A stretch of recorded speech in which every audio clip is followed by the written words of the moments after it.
What's the Not Your Finest Hour podcast? What is that all? I mean, I've heard stories. Not Our Finest Hour podcast. One I'll have to check out one of these days when I get a minute to listen to it.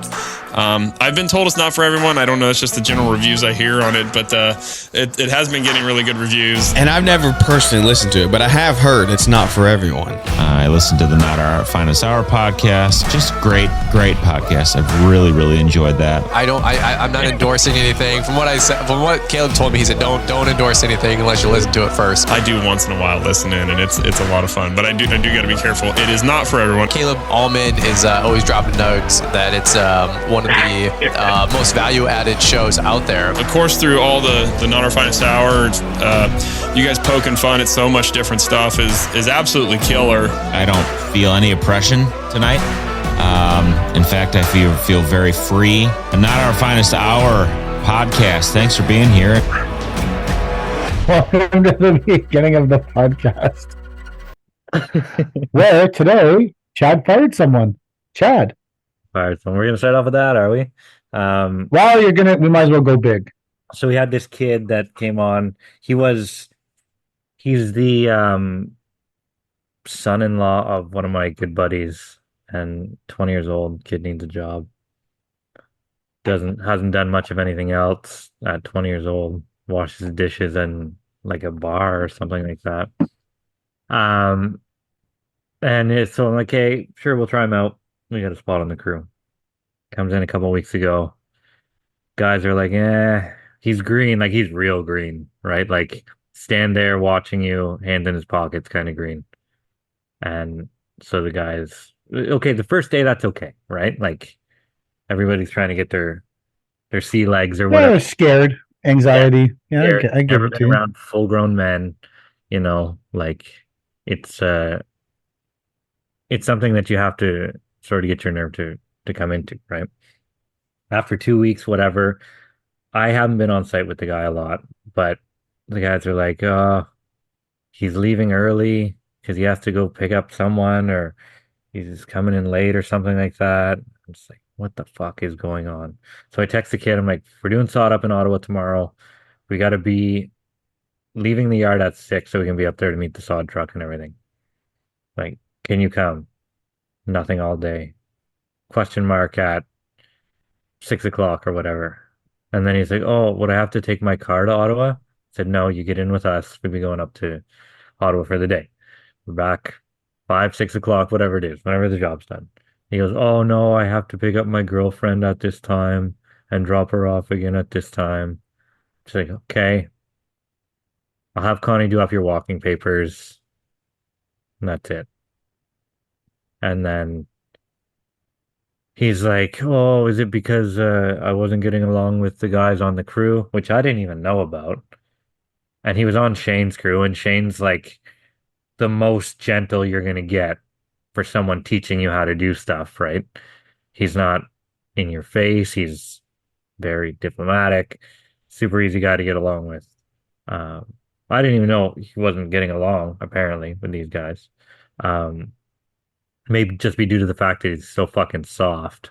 Like, you can't ask these new kids at 20 years old, you can't ask kids to do anything. Like, if you ask them to pick up a shovel, they're offended. So I said, no, it's not because you didn't get along with them. I said, it's because you're not making your job a priority, and we can't accommodate your work schedule. And the last message. And well, I mentioned I shared a vehicle. I was told to start from 7 to 3 and not paid overtime for staying later. Yesterday I left 15 minutes early. Blah, blah, blah, blah, blah. It's just, I find these kids always want to have the last word too. Like whenever I was coming up, I never got fired, but I feel like if I got fired, I would say, okay, thank you, bye. And these new kids feel like they have to fucking pipe up and get the last word in for some reason. Not that, like, I'm not going to respond to the guy. It's just going to be what it is. I don't give a shit, but my God, I feel like kids are so soft these days. You are but a blip on the radar to me, buddy. Yeah, Like you I are. could fucking care less about you. I texted my buddy. I said, I "Don't let this kid get your daughter pregnant because she'll be taking is care that what he of." what did he say? He's like, "What the fuck?" He's like, "I tried, man." I'm like, "Yeah, I know. Can't blame the guy for trying to get his son-in-law a job, but it just, I don't know. I Why is was it? he worried about working from seven till 3? I don't know. Like that's another thing. Are I those hours that you've ever kept? sorry. Are those hours that your company has ever No, kept? never, Seven till never. 3? 7 to 3. That's what, like when you read that, I'm And like, that where did this kid get the expectation that he was going to be working from 7 till 3? From you? no, never from me. Like never. You don't seem like that. Like, considering you don't allow people to have lunch, I didn't think that you'd be. I'm We're- just joking. No. I just say, like, if someone texts me that, I would literally be like, I don't understand where you got these 7 till 3 hours, bro. It's fucking landscaping. See, I'm not Ain't gonna. no 7 to 3, bitch. Yeah, like I'm not gonna get into it with him. I don't care. So you thought your job was from 7 to 3, and then you found out that it wasn't? Like, what? We're trying to make you into an adult here. At 20 years old, oh, I can't work any past 3 o'clock. I got to pick up my girlfriend. Great. Pick her up. Never come back. You'll have lots of time to pick her up moving forward. Yeah, yeah. There's no place for this. But in the future, do I have to be more clear at a landscape job that our hours fluctuate? Like how much? Probably. I would think so. I don't. I just thought it was a given. I've had many of our field staff. Well, there's 5 of them, field staff. But I would say all of our staff, drivers, field staff, they're all imperfect people. I'm imperfect too, so I'm not trying, Absolutely. Yeah. but they're all imperfect people. And people will say to me, I don't understand why you put up with, if I'm just casually saying something happened, I don't understand why you put up. And for me, my comeback is always the devil that you know. I've known all of these people for a long time now. We have two people that are new this year, but past that, I think everyone's at least, Cody's probably the rookie at 5 years, 4 years. Maybe Kyle, but they get the program. They understand that there's things that are uncontrolled about the environment. They understand there's things that are uncontrolled about the hours. They understand that shitty stuff's going to happen sometimes. That that's not like, they understand the program. So to me, whatever other crazy shit is going on with them is less important than having people like you just encountered that don't understand the program. For sure. Like having someone that's misses days, or someone who fucking hates being in the rain and bitches every time it rains, or like they all have something. If I go down the list, someone who shows naked pictures of their girlfriend to the clients, like you go down the list, all of that stuff, if they understand the program, I can live with. Yes. I hate people who don't understand the program, that some days in this job, even though you planned at leaving at 4:30, the fucking tree delivery didn't show up till 3:45 and it takes an hour to unload. Yeah. And it's just, there was traffic, things were behind. It just is what it is. Like, it's not a factory. You don't punch out at exactly 3 o'clock and walk away and say, I'm coming back tomorrow to put the windshield wipers on. It's not that job. By the same token, right? Like, I will give my guys freedoms that they maybe wouldn't have at other jobs, right? Because they have that fluctuation with me. Oh, I have to leave to pick up my daughter at this time today. Fine. No heads up. Yeah, go ahead. You can go, right? Like it's a two-way street, right? But it's Yeah. not every single day I have to clock out at 3 o'clock or whatever. Was he driving to all the sites? Uh yeah, he was at Or did he ever come to your yard and ride with the guys in the time he worked for you? the first day or two he came to the yard. Do you think that if you had made him come to the yard every day, that he would have understood the program better after 2 weeks? Um I Do you don't think that, know. Maybe that letting him take his car created the situation where he felt like he could leave whenever he wanted? potentially. Yeah, I never thought of it that way. But I thought I had put him with a crew that could help mold him in the most gentle way possible into doing this job. It was a fairly easy job. The crew was easy to get along with. Um, they wouldn't yell at you necessarily. Um, I thought I had set him up for success in that regard, but maybe I, as a business owner, am too far out of touch with these new children at this point coming into the industry. So if, and this is just me. So you sent this crew out every day. Mhm. Did everybody else on the crew come to the yard, get in the truck, and drive to the job site? No, on that site, they were all to meet at that job site. So none of them were driving in the truck from the yard. Correct. He was the only one. Okay. They every crew member on that site would meet in their own vehicle at that site because that's a self-sufficient job site. One person from our partner's company would drive there with the tools, and the rest is just machine work.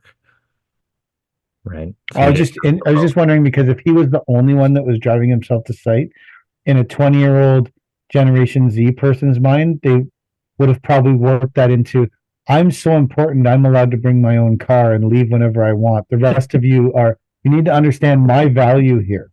no. Oh, I don't think it's impossible that someone was thinking that. Yeah. I suppose these kids can think they're more valuable than they are. But the guys had told me prior to that, this guy's like really green and he's not picking anything up. Like, this is borderline, don't send him to work, you know? So Maybe he wasn't capable of the job. potentially. He said he'd done a metal roof before with his uncle or something. And anytime I hear you've done something for just a short amount of time, I get the idea that you're so useless that you're not worth doing it more than one time, and maybe landscaping isn't a good fit for you either. Do you feel like a more accurate description would have been I watched my uncle do a metal roof one time? Potentially, yeah. I was on site for my uncle when he put it in a metal roof or something. I stood back and watched my uncle put in a metal roof one time. Yeah. Yeah. I mean, everybody, it's tough, right? Like whenever you start out, you don't have any experience.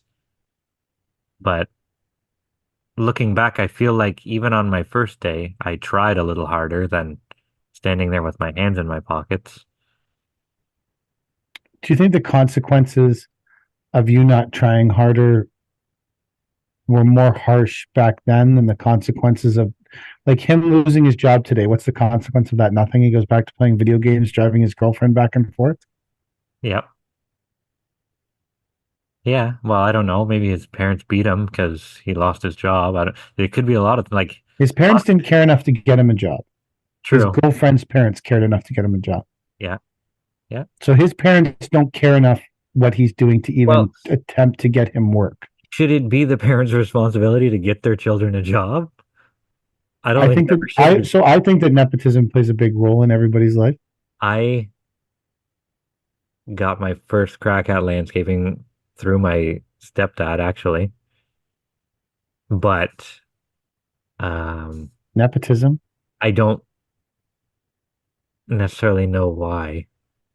Maybe it was just a connection thing, and I was like a bartering chip. I think that's how it worked. I was a I was part of a business deal, I think. Mm. Because, yeah, and not that I was much to barter with. A 16-year-old kid with no landscape experience, you know? But you had to go get him attitude. Yeah, yeah, yeah. At one point in time, I was supposed to take over my old boss's business, and that fell through, and so I ran with NDL. And then My bought first, everything from the old company anyway. and then what? Bought everything from the old company anyway. Yeah, I got my first landscaping job from my friend's uncle owned the company. Hmm. That's how I got my first Amazing. my Is my it still in business? dipped my toe into the landscaping waters. Was that the How'd you get- nursery or the actual Yeah. landscaping business? Oh, okay. Well, he owned the nursery and the landscaping business. Oh, I So see. basically, what happened is we started off working at the nursery bagging dirt, and then when even that was, I guess, 30, 30 over 30 years ago. Even back then, there was like landscapers who didn't show up for work, so they would swing by the garden center and grab us and say, "You're working on the crew now," and we would go out and lay sod or plant trees at the side of the 401 or whatever they were doing. But we were technically employed by the nurse garden center, but we would get the call up to the big leagues Hmm. and still get paid the same as though we were working at the garden center. So that was good. Yeah, probably bringing in at least $5 an hour. Wow.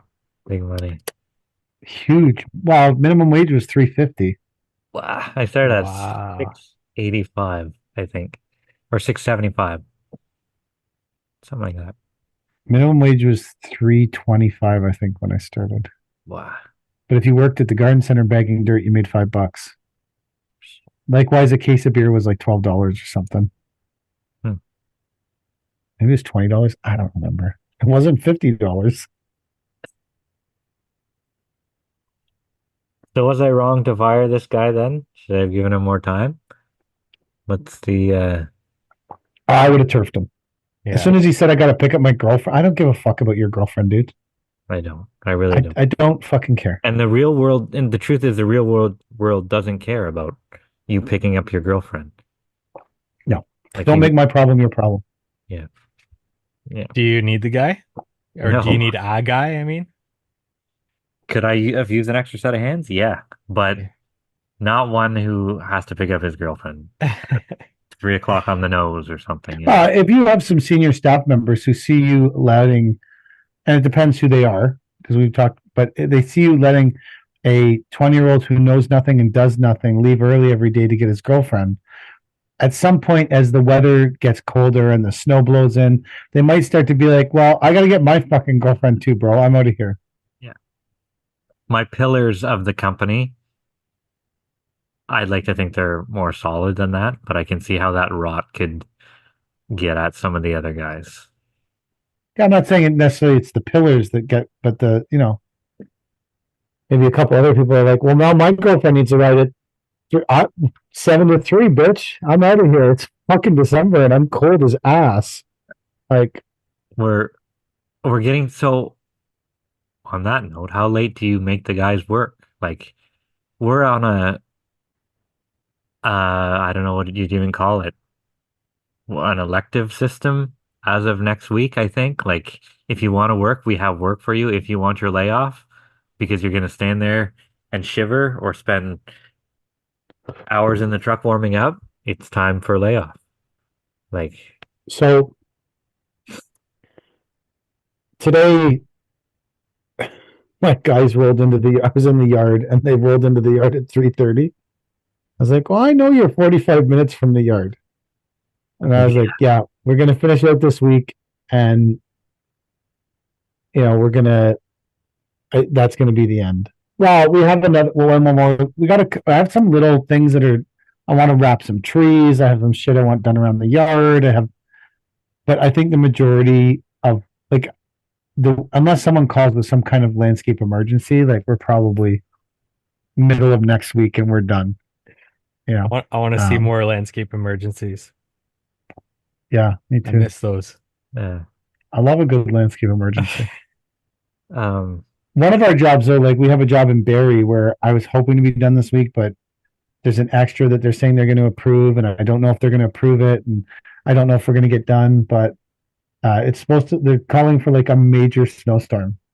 Like that could be the end of that job for the year. yes. Major snow squall warnings. But then I'm like, should I tell them to come home Thursday?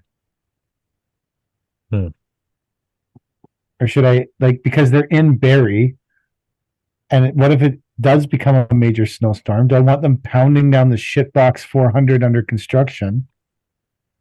You know, should I just tell them Thursday night, pack it in, come home?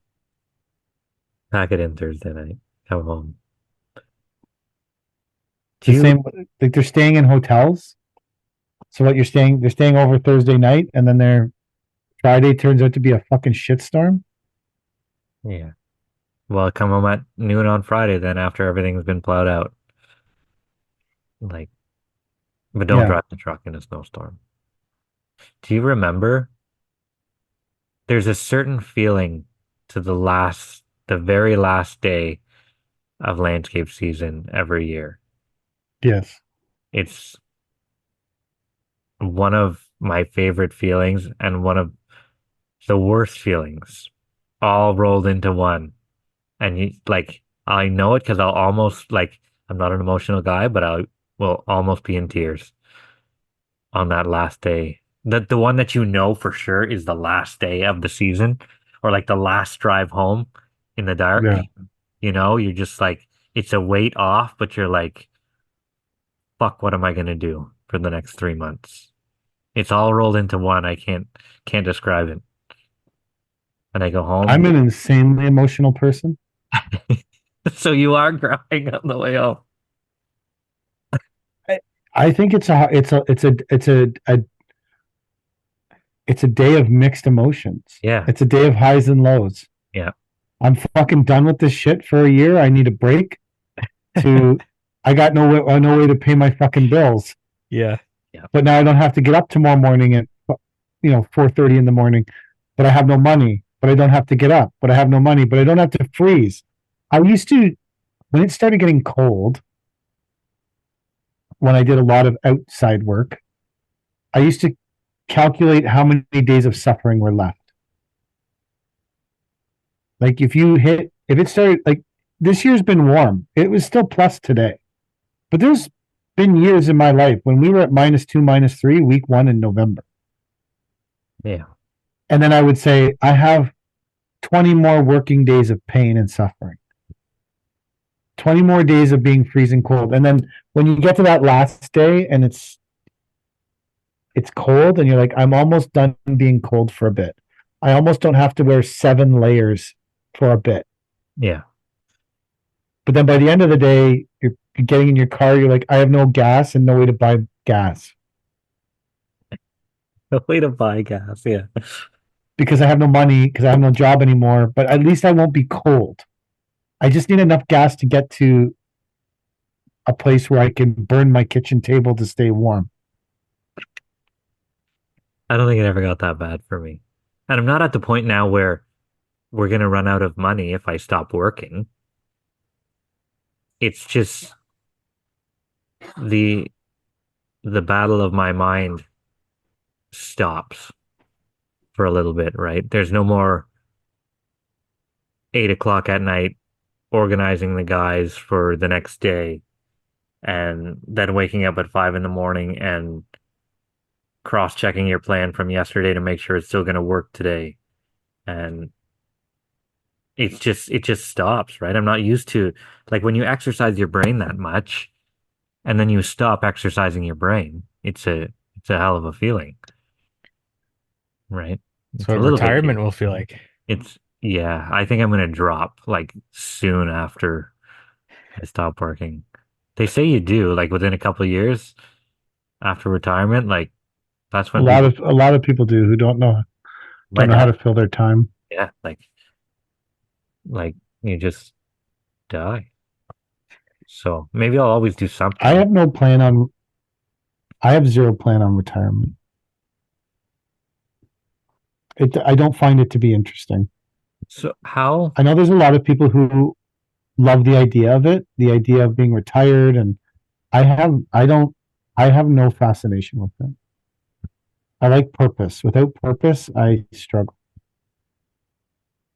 how great is it to be in a career where in your older age, 60 or whatever, at that point, it's not hard to go out and find $100,000 worth of work in a few months and be set for the year and be choosy about it, right? You don't necessarily have to retire, but you can downsize and still make $100,000 a year. I could, I don't know that I want to work for myself. In retirement or What are you going to do? Oh, Get I'm it? saying that I don't know that, say, when I'm 65, yeah. I don't know that I want to work for myself. I kind of think that it would be fun to be the old guy who's got all the experience that drives the truck or something. And people are like, oh, that guy's been around forever. And then one year they'll be like, Mike retired. Like, and someone will say, that's amazing. I'll be like, well, he died. That happened in my life. I'm sure I've told that story here. Yeah. Yeah. Yeah. I want to be that guy. I think One spring, they're going to have to put a different person driving my dump truck. what's that it's an old country song about the some guy he went into a bar and was telling a story about this guy who got in his passenger seat or something like that and ended up being a trucker that hit a bunch of kids or something like that. And it was the ghost of the trucker driving with him because he picked him up as a hitchhiker. That would be Mike. That would be me. That'd be you. I'm okay with that. I think that there will become a time when I don't want to work for myself. By the time you retire, you'll be working full time for our media empire we're building here. Obviously, yes. Well, yeah. I think if for me, I don't.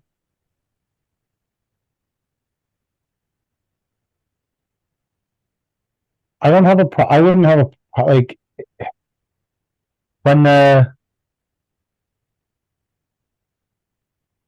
kids are done university. Like I don't love being the boss. I do. I don't have any fascination with it. A lot of people do. I think it's great that people have a fascination with being the boss and being an entrepreneur and running your own show. Does nothing for me. It's just a huge fucking pain in my ass. But in the past on this podcast, we've talked about being unemployable, and you claimed that you were unemployable. I am currently unemployable, yes. Okay. But you think in the future you could be employable? I think once I'm done making sure my kids are okay and I don't, then I could be employable. When there's a difference between, I had this conversation with someone for the last 24 months. I've had to run this company because things were so fucked up and finances were so fucked up and not getting paid fucked us up so much. There was no choice but to run this company and dig ourselves out of this hole. But previous to that, one of the attractions to running the company was that the company was set up in a way that I could just be like, yeah, I'm fucking done with this and just walk away. But then when we got into a huge hole, it became like when you are in a big hole, getting a normal job is never going to pay. You're going to be paying people back for the next 30 years. Yeah. So you can't get a normal job. Now you have to do this for a living. It has to be done. There is no fucking choice. You need to figure out a way to get yourself out of the hole. So for say 18 months, probably 18 months, we've been in a position where I had to do this. This is something I had to do. It hasn't been enjoyable. I haven't liked it. I haven't relished the opportunity. I don't like the lack of freedom that I had in the last 18 months to choose my path. We need to do this. We need to grind. We need to do it every day. We need to pay this money back. We need to figure out how to get out of the hole. We got to make sure everyone's taken care of, blah, blah, blah, blah. We have basically gotten all the way back to now. If I woke up tomorrow and said, I don't want to do this anymore, I could sell everything and we would be in good shape. But that becomes appealing as you get older to say, I could walk away tomorrow and get a job driving someone's dump truck and all my bills would be paid. But there's no way I'm doing any of that until I know the kids are okay. Yeah, I don't think I could work for somebody for $25 or $30 an hour anymore. I would relish that opportunity. I would. No, like I said, my brain has been spinning too fast for too long to shut it off and go. Like it's just wound that way now. I fucking love loading trucks. I would sit in an excavator loading trucks for the rest of my fucking life and never spin my brain again and be like, I've spun my brain enough. But you've also been spinning it for 15 years more than me, right? I would agree with you, yes. So maybe in 15 years you will be at the same. Yeah, we're at very different stages in our lives, right? Did you ever see that robot where it's perpetually spilling oil out onto the ground around it? And it's been like running for like 10 years now. And at the beginning, so basically the concept is the robot is perpetually leaking oil, but it needs to use its arm to pull the oil back into its pan so that it can keep going, because it's programmed to know that if it runs out of oil, it dies, like it stops. And at the beginning, it was like doing tricks with its arm and like fooling around and shit. And 10 years in, it's still moving that oil or something, but it's like labored. It's like a whole chore to do it. I feel like maybe that's going to be me. You know, I'm not doing tricks anymore, but I can't stop. Can't stop. I think something that would keep me from taking a job with someone too is all the people that work with us. What do you mean? I like being a part of their lives. You know, I value my relationship with all of them. I could see that would be a reason for me to do what you said and just set enough work to keep everyone busy and not necessarily be worried about masterminding some new growth. Yeah. Or whatever. Not being on a mission.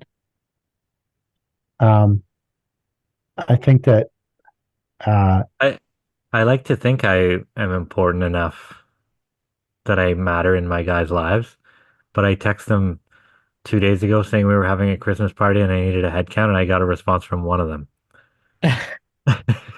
So, obviously they are not as into the Christmas party as you thought. yeah. Or do you want to know the secret that my bullshit? Do you want to know my secret to having everyone attend the Christmas party? You give them their bonuses. No, that's a fucking recipe disaster. No. All in bonuses. I put it in their schedules and said, this is a job and you're all getting paid. Oh, you pay them to be at I paid them last year. Party. I didn't want to have it on a Saturday or Sunday because obviously people are busy this time of year on Saturdays and Sundays. I said, fuck it. We're going to have it on a Thursday afternoon or whatever day it was. And then I just put in all their schedules. Make sure you book these hours. I don't want you to lose hours. I know you all are dependent on your hours. And so I paid them all to come to the Christmas party and they all showed up. Wow. It worked great. They were super happy. They weren't stressed. It wasn't a Saturday. It wasn't a Sunday. Well, yeah, we were going to do it on like a Wednesday night or something, food and drink paid. We went for lunch to a nice place. We went to I don't know how nice it is. We went to the Great Canadian Brew House. I felt like it suited the motif of the landscaper. And everyone sat down and we ate, and they could enjoy themselves, and they didn't have to worry that they were losing hours, and it wasn't on the weekend, so there wasn't a bunch of conflict, because in theory, getting everyone together when I started thinking about it was, okay, once people leave work at 5 o'clock, they all have commitments. So finding a day that's commitment free for everybody is impossible. So I just said, fuck it. We're going to have the Christmas party during normal work hours and I'll pay them because that way they can't say I had some other commitment. Well, fuck you. Your commitment was coming to work on Thursday at 1 o'clock in the afternoon, motherfucker. You are not getting out of this Christmas party. You will attend it. There is no getting out because the Christmas party is when you're supposed to be at work. But So there did is you, literally no excuse not to attend. was there alcohol at the Christmas party Yeah. on work hours? Well, they all went home and got changed and came back. Yeah, as long as they knew. Yeah, okay. So it wasn't a surprise Christmas party. It was just a Christmas party. No, we have a scheduling app that I scheduled them all, whatever, talked about it before, Team Connect. I just blocked out the time on a Sunday when I was doing the schedule. I blocked it out on a Thursday and said Christmas party. Okay, yeah. So they knew ahead And then of said, you're all coming. Yeah, I was envisioning them coming into the shop or whatever, and there you are in a fucking Santa suit. This No. is a Christmas party. No, I put it in their schedule. It said, I don't remember what it said. Christmas party, 1 o'clock, Canadian Brew House. Shut down all job sites at 11. Go home, get changed, meet here. We're buying. I order whatever you want off the menu. Get whatever drinks you want. Have a good time. Don't drive home drunk.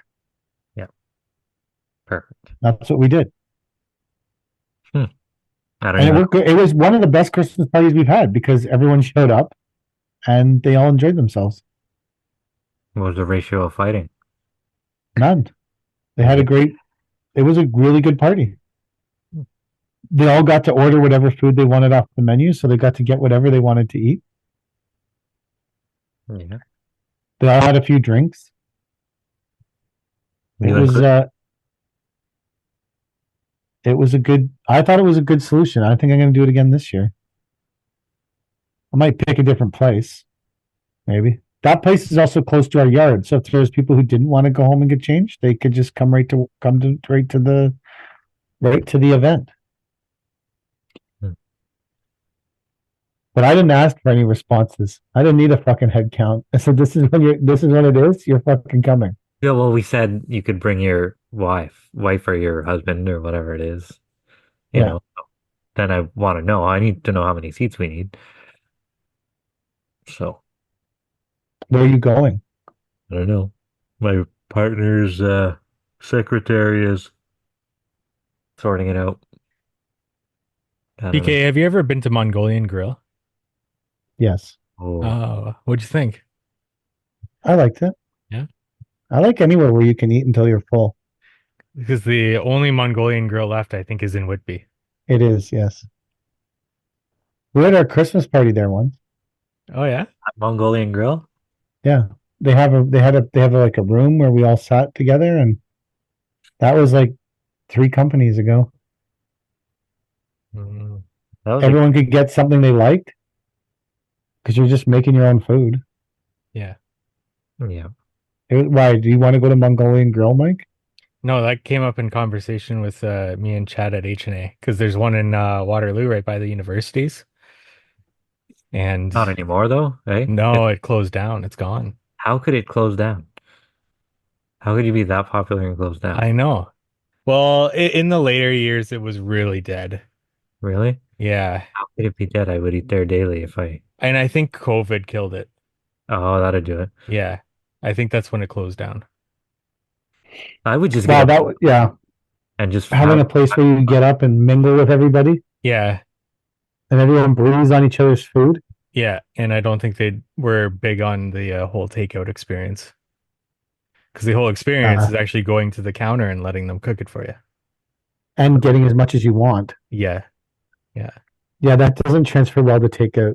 No. I'm gonna come to this takeout counter 17 times in one day. I would always get the chickpeas, but they'd roll down the fucking hole in the middle. Oh, Like I get the baby shrimp. I'd load up on those. I would just a bowl of lamb and chickpeas and a little bit of noodles and garlic sauce and all that stuff, and that was the ticket for me. So it is still open in Whitby. So if you guys ever want to reminisce, I would go there with you. I want to go. We'll go. Let's go in the winter sometime. Let's go before LO Have a Congress. meetup. Yeah, a Whitby meetup. A Whitby Mongolian Grill meetup. Yeah, I wonder if we could get. Wonder if people will come to a Whitby Mongolian Grill meetup. the day before Congress. The day before Congress, Yeah, maybe. When is that? When is the day before Congress? it's usually the first full week of January, which should be 8th to the 10th, Wednesday to Friday. Wednesday to Friday, 8 to 10th. Are you not speaking at the event, Mike? Me, I don't think I would ever speak at that event. I don't know. Chad, just looking right now at your computer screen, Yep. do you not think it should be mentioned for YouTube viewers how good Mike's hair is looking today? Yeah, what'd you do there?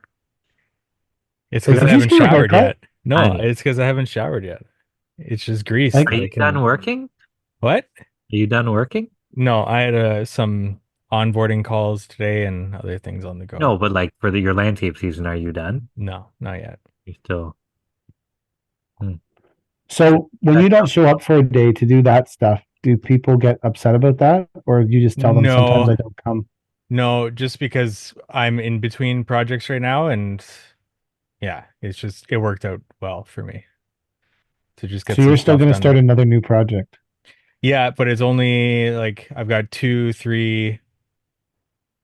I'll probably stick to 2-3 day projects, but I need to shut down because I've got so much I need to do in onboarding and new users sign up that I need to take care of. So I'll probably be done soon. And then I've got all those projects will just move to next year, the beginning of the season. When's the Hardscape Hardquarters Mastermind? You guys going to be the speakers? Sure. Yeah? Yeah. What topics would you guys want to cover? I don't know. What topics do you think people want to hear about? We could do a commercial landscape estimating mastermind. So I want to do that with you guys. Actually, I was going to pitch that to you guys and have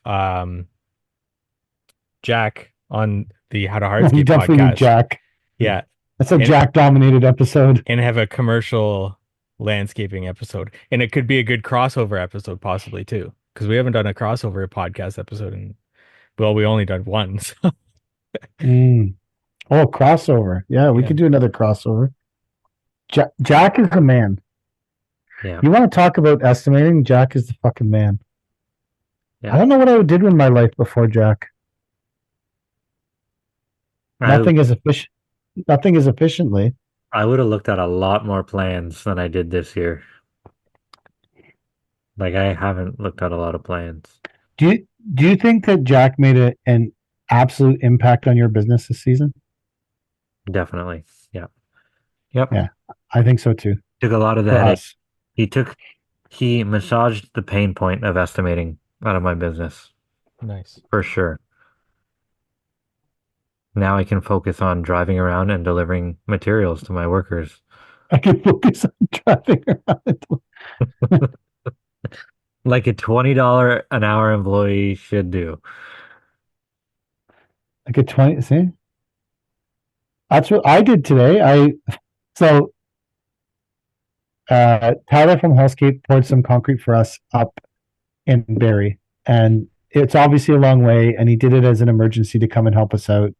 So we stripped the forms and cleaned up everything and put the forms into our water trailer and then brought them back to our yard because it would be easier for him to get them from the yard than Barrie. But then we had this other concrete emergency that he was forming. So I said to him today, I said to him this week when I met him on site to show him, or last week to show him the excavation we did, I said, hey, I'll bring the forms in the trailer and there's probably enough wood and stuff to form the concrete in the trailer already. And he said, yeah, do that. So this morning I woke up and I thought, oh shit, I had 2 drivers away today that are usually very reliable. Well, all our drivers are very reliable, but we were down 2 triaxle drivers today.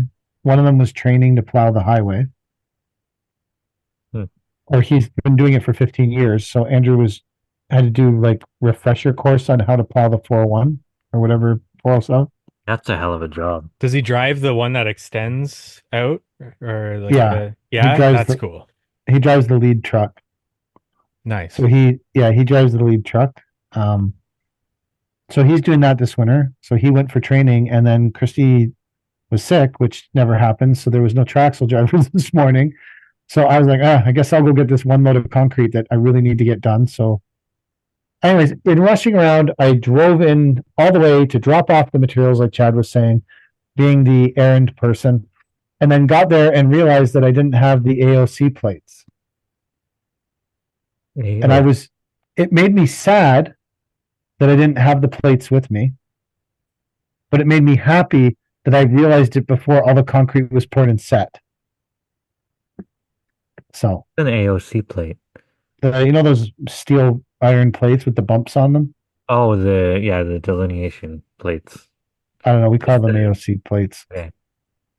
I don't know why, but so I was frustrated and angry at myself for not remembering them, and so I had to drive from Scarborough back to Whitby to get them back to Scarborough. But I was also happy that I remembered before the concrete was being poured, so Tyler could still install them. Were they plastic ones or metal ones? Metal. The university only uses metal because they use plows. They don't rust. Sorry? The ones here are plastic. Don't they get smashed by the snowplows? Yeah, but they don't rust. So, I don't know. In Toronto, they're almost all exclusively the iron ones. There's almost no like I've done one. Port Perry Casino had plastic ones, and they had screws in them. So when the plastic got smashed, you could unscrew them and screw new ones down. Because they're actually like sitting in a big tray or whatever that you push into the concrete, and then like when they get broken, you just unscrew them and screw a new one in. I've done those ones. Is that the ones that mostly are in Cornwall? Yeah, we got those little metal. They're like a pop rivet on top or something. I don't know. I'm sure they're a nightmare to change when they get full of salt. Oh, I'm sure they're shit. Yeah, when they break. Yeah, sounds like someone else's problem. Yeah, well, I remembered them. That's what I was doing today, was driving around and dropping stuff off, making people more productive. Yeah, we're gonna get a guy for that next year. Ooh, dedicated driver. My father-in-law, yeah. Try and convince my father-in-law to come work for us. Yeah, we had a great job for someone who's retiring. It's a great job. That's a gravy Maybe job. I could come and do that for you. Come on down. Yeah, we could use you. Put you in I need to be older. I'm not old enough yet. Not old enough. No, because what would happen is I'd start to see like something inefficiently happening and then get out and start bossing people around. I'm too young. I'm not past the point yet. Yeah. That's going to be my problem. Need a little more curing time.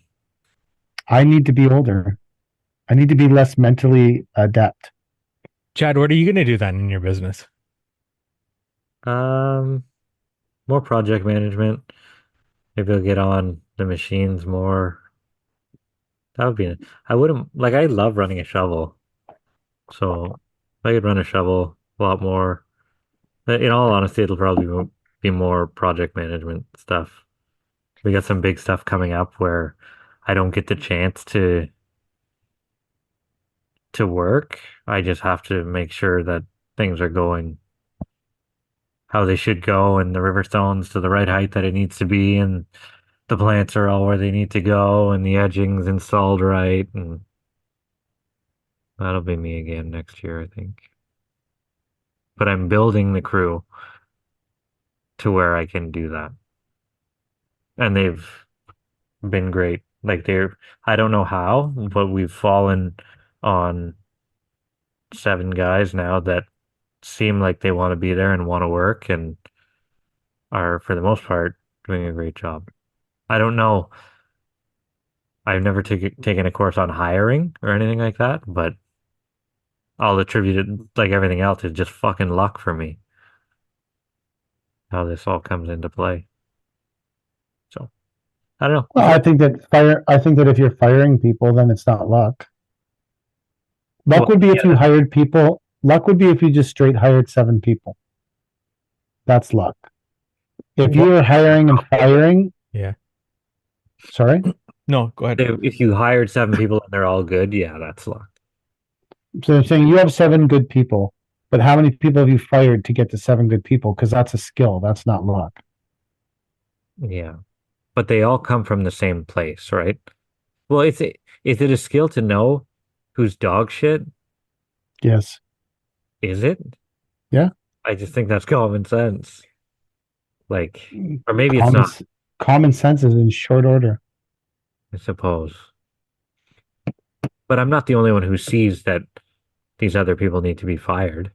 All the other workers see it as well, right? So they have the same judgment that I do. I'm just That's the why one. but that's why they're with you, because they're similar to you. Yeah. Game recognizes game. That's the Yeah. episode title. But Game does not fly across the country to listen to someone say things to you that you could read in a book. I could read this in a book, or I could fly across the country and listen to someone say it to me. I better fly across the country. That's better for my fucking business. you fly across the country with the off chance you might be featured in a video with the guy. Oh, that's true. Why they're doing Yeah. it. Not because Yeah. there's anything special to learn there. Or you get paid. Clout. No, Mike sent that thing. That thing you sent, Mike, where it was some guy who was talking about this is my greatest takeaway from this event. And he launched into a thing about a mission. You gotta be on a mission. It's about being on a mission. And then he just launched into this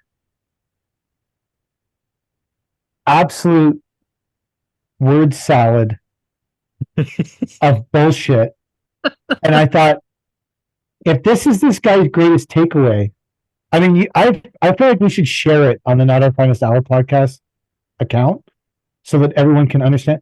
If this word salad of bullshit about being on a mission is this guy's greatest takeaway, I sat watching it and wondered to myself, who the people who never got paid by Kamala Harris because she ran a $20 million deficit must be running this shit.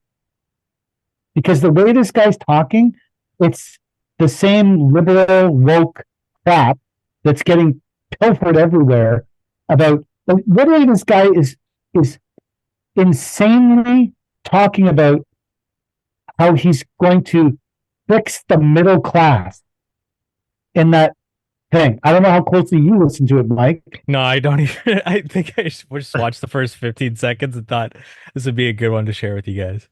He spends time talking about how he's going to fix the middle class by doing profit sharing at his fucking landscaping company in Colorado. Oh, okay, I do remember that. Yeah. And I'm like, what? Are you fucking crazy, bro? I'm like, who's running this shit? Are these mastermind events a prop up for the Democratic Party? Do they get up on stage and the first thing they say is, I grew up in a middle class household? Is that the first thing they say when they fucking get up on stage? Like, I grew up in a middle class household. Is that their response to any questions that are asked? I mean, this is the biggest bunch of fucking. If that's your greatest takeaway, you wasted your fucking time and money, bro. You wasted your fucking time and money. If you are now on a mission to use your landscape company to fix the middle class, that was your greatest takeaway from this event. I need to take my landscape company and put it on a mission to fix the middle class. What, 3 meth heads at a time? Meth heads aren't middle class. I can't believe you guys didn't have the same takeaway from that I did. I always just want the X's and O's. I don't want like high level mission statement, visions, like all these different things. I just want X's and O's. And that guy, though, also launches into a thing. I'm going to show you my notes that I took because you guys really seem to love when I show you the notes. I was like, oh, maybe this guy's like a well-known dude that I've just never checked out. Maybe this guy has 100 followers. Who loves notes? Your mom? Did your mom send you a message and say, I saw you on Instagram and I love the notes? Love the notes. Your grandma, maybe? Like, what the fuck is going on? So I also, though, admittedly, on my side of things, I don't have a lot of buy-in with this kind of shit. Never have in my life.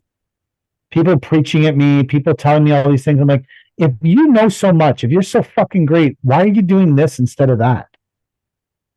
That's my More money in it. immediate. Yeah, I guess there's way more money in that. Maybe. I don't know. I'm assuming they're like, I can, I don't know how much that shit costs, but if your greatest takeaway is that you need to fix the middle class, I don't know what the fuck was being talked about there.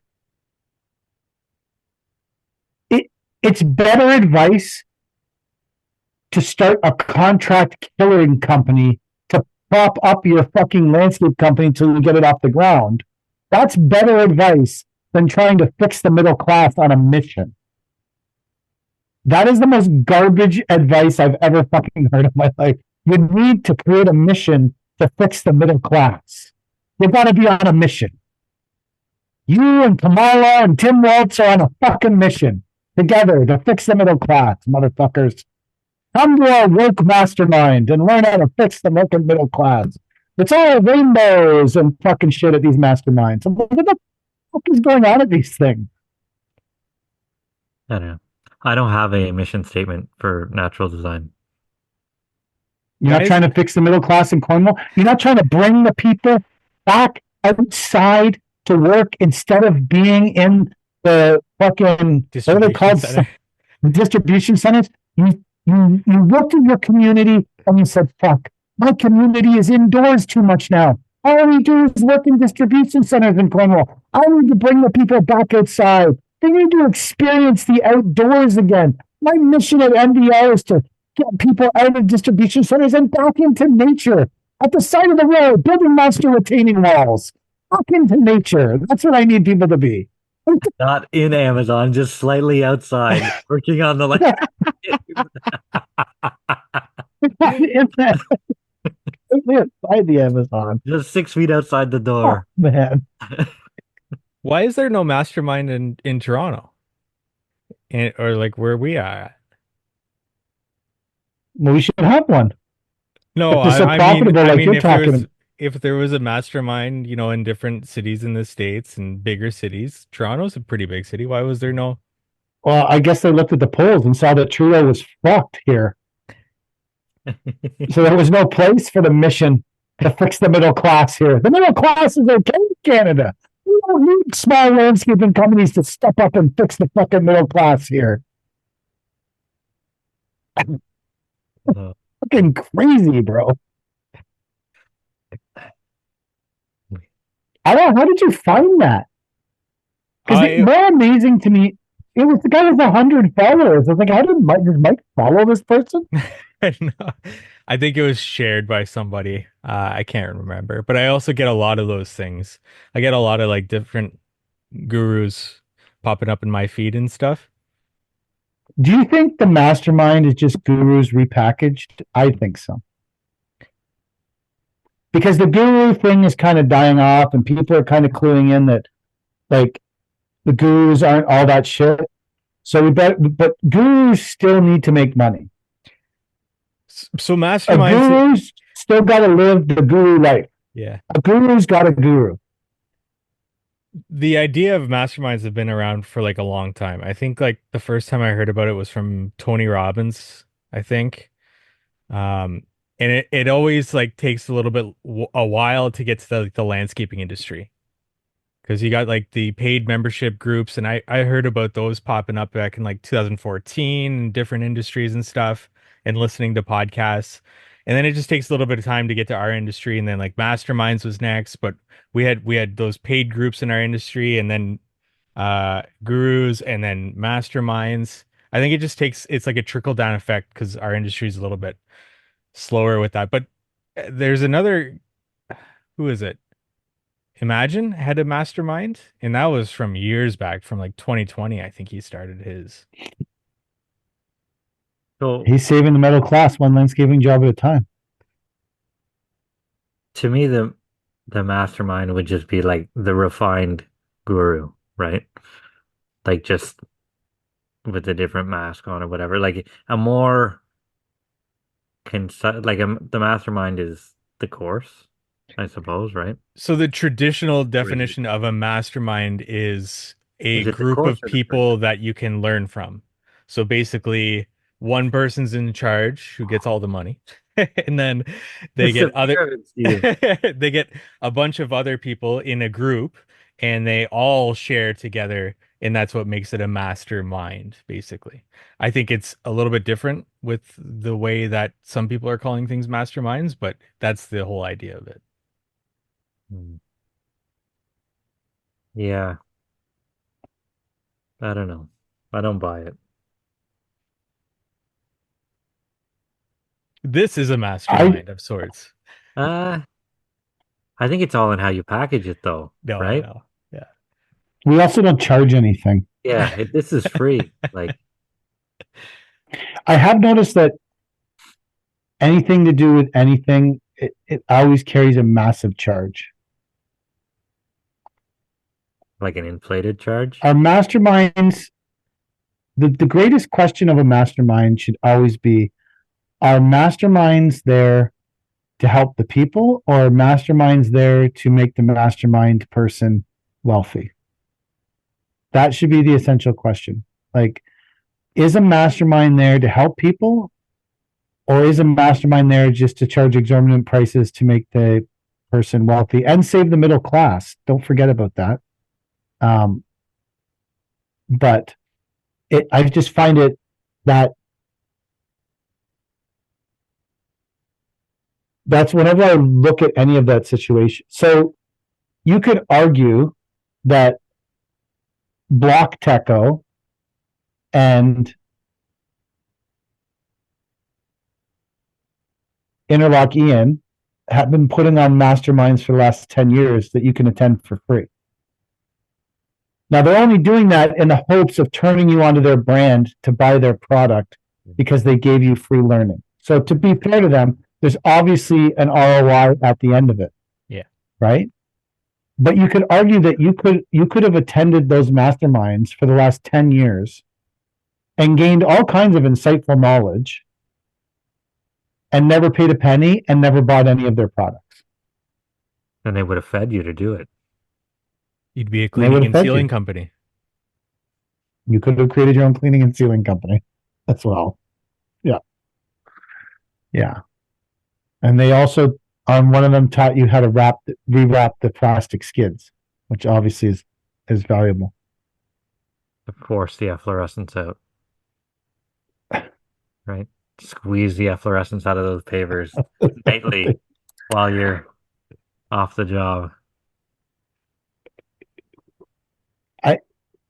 I guess, too, in defense of a mastermind, because I like to look at both sides of trying to save the middle class, because saving the middle class is important to me. I don't want anyone's takeaway from this episode of the podcast to be that saving the middle class isn't important to Paver King. It is important to me to try to save the middle class as much. I grew up in a middle class family. You guys obviously didn't watch as much American political shit as I did. No. I You only guys want didn't. like-minded people to succeed. That's So it. I don't care about it. I guess if you're selling a mastermind, you have to be selling it as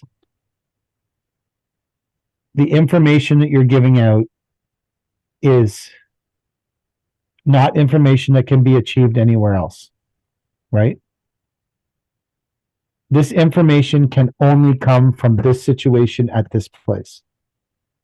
Yes. Or it's the fast track way to get the information, right? Because Well, it needs to be priority. How do you say that? Priority? Prioritized? proprietary? No, proprietary. It needs to be proprietary information that you can only get at that place. And then you got some fucking guy who's taking notes and spreading it all over to his 100 followers on the internet, which totally fucks up your whole thing. Because now no one's going to fly to the next city because this fucking guy just gave out all the information to 100 people. That happened.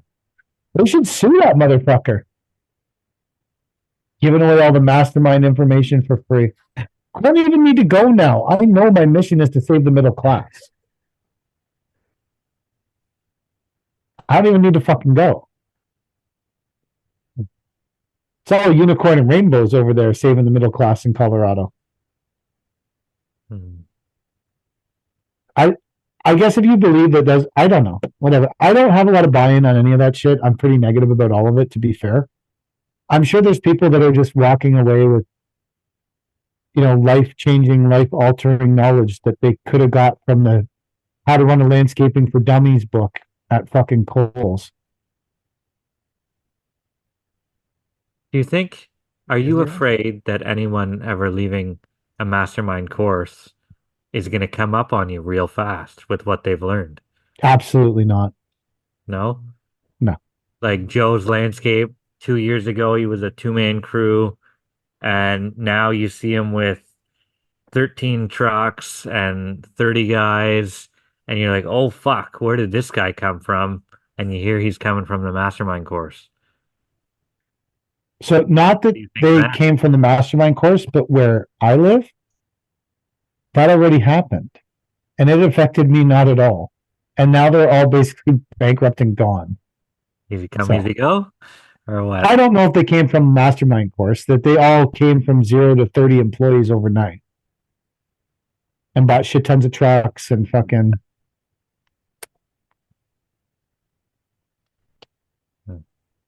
So I don't think they came from any kind of course, though. I think they were just incompetent boobs all on their own.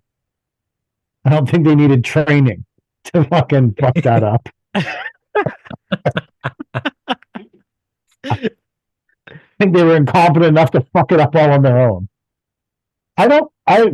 Honestly, man, I don't worry about what other people are. I tried my hardest not to worry about what other people are doing. A person that I'm friends with undercut us at another general contract, called me today at a general contractor we bid work for. A person that we're friends with undercut us by 20 grand on an $800,000 job to get it. But I was like, whatever. I can't be focused on what they're doing. I looked at it as that's an insanely complex job that I felt like we had maybe underpriced a little bit, and you're doing it for less. So best of luck to you. It was an insanely complex job in an insanely shitty place to get to. And you undercut us by 20 grand on a price that Jack and I made insanely tight to begin with because we didn't have a lot of work when we were pricing it. And we thought that it would be a good job to start 2026. But now in retrospect, I'm looking at it, thinking back on all that stuff going, hey, you want to do it for 20 grand less? I don't know if we were going to make any money. Did you ask him whose course he went to figure out how he could do it that cheap? I know what course he went to. We're friends. But how much time do you honestly spend worried about what other landscape contractors are doing in Cornwall? There's some jobs that are mine to lose, right? And I don't want to lose them. Because that's our bread and butter. So those aggravate me. If I could be working in my town, but I don't get that job because some other dickhead got it, I'm fucking pissed. If now I have to spend my time going to Ottawa instead to work there. You want to be the monopoly. I don't want to be the monopoly. I want to continue to do what I'm doing because I'm comfortable doing it here for the price that I'm doing it at. Right. I think that when I was your age, I would have been like that. I would have felt the same way at your age. I would have been very intense, and I'm sure I was very intense about, why are you treading on our fucking turf, you motherfucker? But now at 50, I more look at things and say, well, although I will say today I got annoyed that a client that I have done a shit ton to help in the last year that constantly is totally unprepared and constantly calls me at the last second for dump trucks. I was pulling in their yard today and they had someone else's broker truck there instead of mine. And that pissed me off. So maybe I'm not over it, to be fair. I also had no drivers and both my trucks were sitting in the yards. I was like, wow, it's probably better you didn't call me because it would have had a disappointing outcome. But you would have wanted to call first anyway. I would have wanted the call to turn it down. You're right. So maybe I'm not over it. I'm just less volatile about it, which is rare for me. I'm pretty volatile about everything. Maybe they're trying to spread out the business to get that broker company to buy off them. Like that other dealer called you up. That's true. That could be happening. Yeah, maybe. Maybe that happened. That's true. See, there could be a whole bunch of reasons. Maybe I provided disappointing service and they don't like me. That's also a possibility. I've heard good things about the PK bin service. Really? I did a job. Not if you need a bin before 8 o'clock. I did a job in Mississauga recently, and I had a new bin company that I'd never used before because it was in an area that I hadn't done a job yet. And they drop the bin and they get out of the truck, and he says, "Money." What? Yeah. I said, "What?" Well, whoever I called, I'll call them and I'll send them the money, no problem. And he says, "Cash."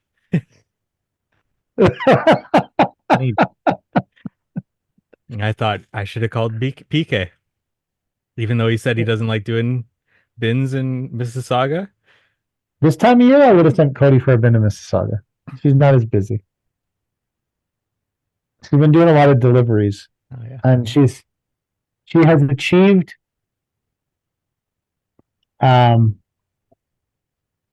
she has achieved being used to having things on the flat deck of the bin truck. She had a lot of anxiety about things flying off the back of the truck. Which, the first time you pick up something and it's just chained to the flat deck, it can be. I understand where she was coming from because it's not enclosed. Before it was at least enclosed in a bin.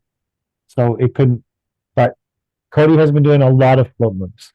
So, also, her daughter wanted to point out at some point her name has appeared in a title of something of this podcast, and we spelled it with a Y, not an I.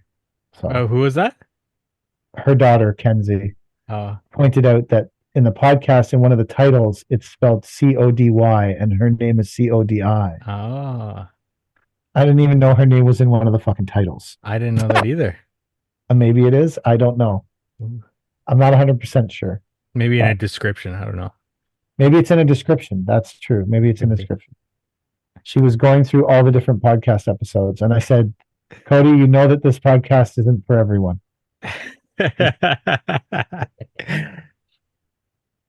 It's not for everyone.